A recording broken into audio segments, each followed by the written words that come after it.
Welcome back to the Very Short Introductions podcast. From public health to Buddhist ethics, soft matter to classics, and art history to globalisation, we'll showcase a concise and original introduction to a wide range of subjects, for wherever your curiosity may take you. So here is today's very short introduction. Welcome to this very short introduction podcast. I'm Lyman Tower Sargent, Professor Emeritus of Political Science at the University of Missouri St. Louis, where I taught for 40 years. During that time, I held fellowships at the Institute for Advanced Studies in Princeton, the Institute for Advanced Studies at the University of Nottingham, and at the London School of Economics, and the universities of East Anglia, Exeter, London, and Oxford in England, and at the Stout Research Centre for New Zealand Studies at Victoria University of Wellington in New Zealand. My very short introduction is on utopianism, or what I call social dreaming, which I discovered as an undergraduate. While I can no longer remember what utopias I read first, I found them deeply satisfying and recognized that in crossing disciplinary boundaries, they reflected my understanding of the world better than the classes I was taking. More importantly, utopias say the world doesn't have to be like this, that it could be much better. Whereas I began to read dystopias much worse, with the dystopias served as warnings about problems the authors saw in contemporary society. My interest led the head of the campus library, where I was working to help pay my way through university, to tell me about a set of documents from an attempt to put into practice the ideas of a French author of utopia, who founded what became 7 communities in the United States from the late 1840s to the late 1890s. As a result, I ended up writing my doctoral thesis on that movement in France and the United States, and with the encouragement of my doctoral mentor, read much more widely in utopianism and about the many communities that were founded based on a vision of the good life. And while I also taught and worked in other areas, primarily American political thought and contemporary political ideologies, my interest in utopianism has been the central focus of my research, for which I have been awarded the Distinguished Scholars Awards from the Communal Studies Society and the Society for Utopian Studies, and a Lifetime Achievement Award from the Utopian Studies Society Europe. The word utopia was coined by Thomas More as the name of the imaginary country described in his book now known as Utopia, rather than the long, complicated title he gave it when it was published in Latin in 1516. Now, more than 500 years later, there are fundamental disagreements over how to read the book. One agreement, though, is that the word utopia means no place or nowhere, but that More also used topia or place with the prefix EU, which creates a word meaning good place. As a result, utopia with just the U has come down to us as referring to a non-existent good place. Others have added additional prefixes to create Uchronia or good time, coined in 1876, and most importantly, dystopia or bad place, that appears to have been first used in 1747. Throughout my career, I've been interested in ideal societies or utopias as both critique of the present and as suggestions for possible change. As I say in the book, all utopias ask questions. They ask whether or not the way we live could be improved and answer that it could. Most utopias compare life in the present and life in the utopia and point out what is wrong with the way we live now, thus suggesting what needs to be done to improve things. And that critical function is perhaps the most important thing that utopianism does. It holds a mirror up to society showing its flaws and says we can do better.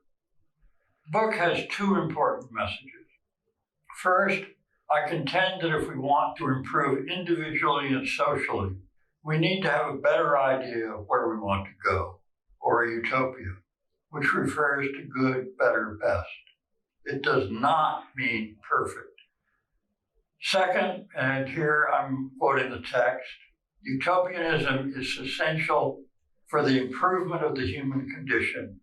And in this sense, opponents of utopianism are both wrong and potentially dangerous. But I also argue that if used wrongly, and it has been, utopianism is itself dangerous. And in this sense, supporters of utopianism are both wrong and potentially dangerous. I was recently surprised and pleased to see these words used in English and Swedish as the epigraph in the catalog of a 2016 exhibit in an art gallery in Stockholm. In one of my first articles, I said that utopianism had what I called three phases: utopian literature, intentional communities, and utopian social theory, which includes utopia in political theory, relationship between utopia and ideology, and the roles of utopia in religion and colonialism and post-colonialism. Of course, the idea of good and bad places existed long before the words utopia and dystopia were coined, and people have frequently created places to live that were intended to reflect their visions of the good life.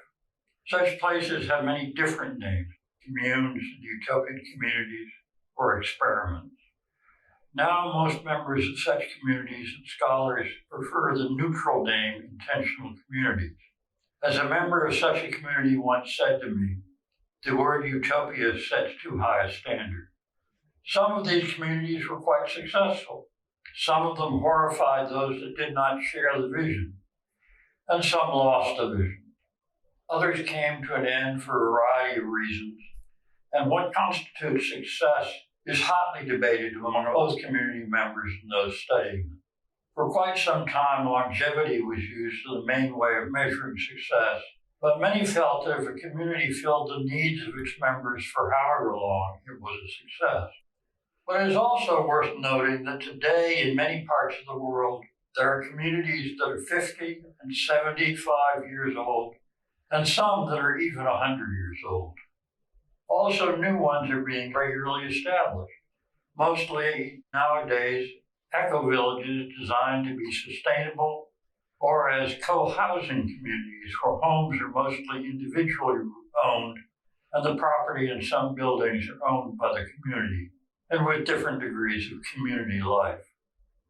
Utopianism has also been the label for a way of thinking, and much of the book is concerned with the ways that ideas about social betterment have influenced the way people have thought and behaved. For example, colonialism came about because people wanted a better life than they could find in their home countries. So they can be thought of as having been pushed from a dystopian life while being pulled by the vision of a better place and a new place. That better life might have been being able to practice their religion as they wished, or, more often, the hope of being able to provide the basic utopia of a full stomach and decent clothing and housing for themselves and their families. But settler colonies inevitably created dystopias for the indigenous inhabitants, who had their own notions of what constituted a good life. And since settler colonialism has mostly ended, the picture has become more complex, with the recognition that both sets of utopias are valid. Awareness of the dystopias that were created for the original inhabitants, and the successes and failures of the dreams of the settlers. The attempts to reconcile all of these interests has produced a wide variety of utopian and dystopian texts. For some Christians, utopianism and the imagery of Eden, the millennium, and heaven and hell is central to their beliefs, while for others, it is, as one book has it, the perennial heresy. The heresy is that from one perspective, the idea of utopia seems to deny original sin, through which the utopia of Eden was lost and cannot be regained through any human action. For Christian utopians, though, the point is not to re-achieve Eden, but to try to create a better or good life as Christians by living a life that reflects Christ's teaching. The disagreement among Christians is at least partially over whether or not utopia implies perfection. Sinful humans cannot achieve perfection in this life. So from this perspective, the belief in utopia is heretical. But if utopia means not perfect, but better or good, as most utopians contend, the possibility of a Christian utopia makes perfect sense. And there are a lot of them. The role utopianism plays in political theory is quite similar, in that it also turns on the word perfect. Those who reject utopianism contend that utopias are blueprints that must be followed in every detail. And given what humans are like, that is impossible. Therefore, force and violence will be used to bring the utopia into being, and continued force will be needed to keep it. Very few utopias, though, are blueprints, but are visions of what life could be like, and is designed not to be put in practice in all their details, but to point, by contrast, with things that are wrong about the current system and suggest how they could be improved. No one can deny that regimes like those depicted by the opponents of utopianism have and do exist. But the problem is not in the idea of a good life, but in the fact that some people come to believe that others should be forced in the mold they envision. And one of the main functions of utopianism in the 20th and 21st centuries has been to critique such regimes by pointing out that they are in fact dystopians and envisioning alternative, better ways to live. Such utopianism has been very effective in undermining the dystopias created by those who believe in their own infallibility. This distinction is reflected also in the complex relationship between ideology and utopia. An ideology is a system of beliefs that provides the believer with a coherent view of the world, and almost always a sense of how much better a life would be if this set of beliefs were put into practice. Thus, there is a utopia at the heart of an ideology. A utopia, though, is not an ideology, but if it attracts believers, it can become one. And that has happened, and is the basis of much of the opposition to utopianism.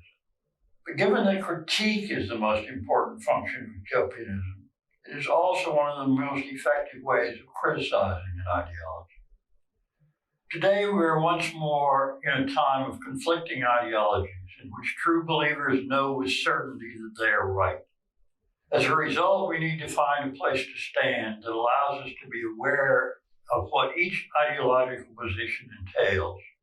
Utopianism provides that standpoint, but it has to be a self-aware and self-critical utopianism, so that it does not fall into the trap of becoming just another intolerant ideology, insistent that there is only one right way.